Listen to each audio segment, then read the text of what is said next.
Mr. Secretary, I want to ask you a very basic question, and that is, after all the time the department had to implement the bill that Congress enacted to simplify the federal financial aid forms, why wasn't it ready when it went live? I just don't understand why, given that the department had more than 3 years, given the fact that Congress was very specific on what should be done, no more 100 questions on the form, for example. Right. What happened? Yeah, thank you for that. And Congress, Senator, I do share the frustration you share. Our kids deserve better, and we are working around the clock to make sure it improves. We've had delays. We had issues with some of the coding that we had to make changes to. And, it is an overhaul. It's not just a new website. It's an overhaul of a new formula. It required engaging with tax information differently. So look, there's no excuse. Our students deserve better, and I'm committed to making sure the process works, to make sure that more students have access to higher education and to a simpler FAFSA, a FAFSA process that encourages families to engage and gives students an opportunity for higher ed. I worked at a college in Maine, Hudson University in Bangor, and I know how critical federal financial aid and other support are for students. In many cases, it makes a difference between whether they go to college or not. And this is particularly true with first-generation college students. And back when I worked at Hudson, the majority of students were first-generation. One reason that I wanted to help Lamar Alexander and others simplify the process is I heard so many complaints about it. And the statistics that Senator Capito showed you about what's happening in West Virginia, I'm sure could be applied to the state of Maine.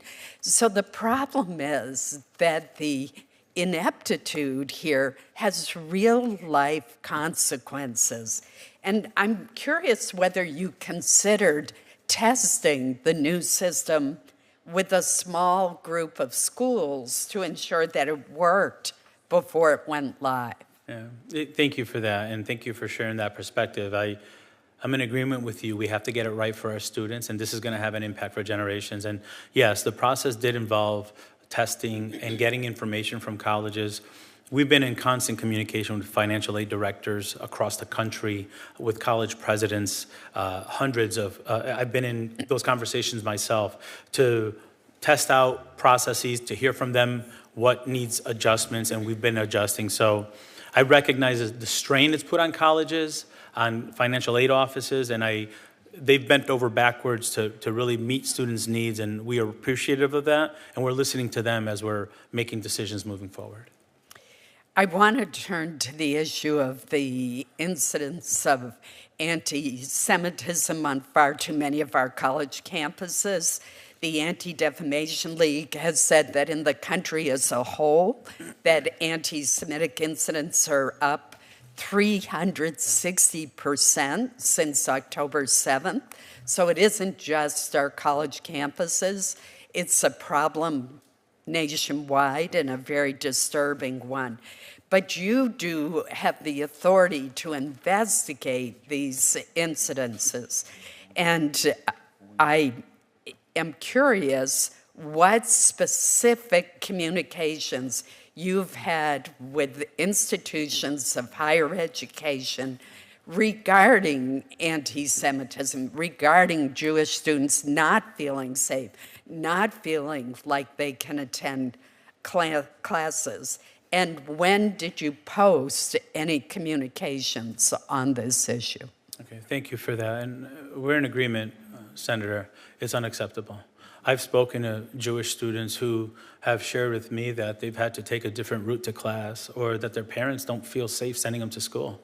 And while, safe and peaceful protests are protected by the First Amendment right, not when they're unsafe, violent, or they're attacking students on campus. Look, I have a student in college myself, a child. I wouldn't want to send my child to a campus if I feel that they're not safe. that's the most important thing to me, to make sure that our kids are safe on campus. If you look on ed.gov, there's a safer, supporting campus safety. I repeat it because I want people to look at it. We have over 100 resources and tools that many of them were put up after October 7th. But as you mentioned, this was an issue before October 7th. There was a rise in anti-Semitism before. And I've met with Jewish leaders at the Department of Education.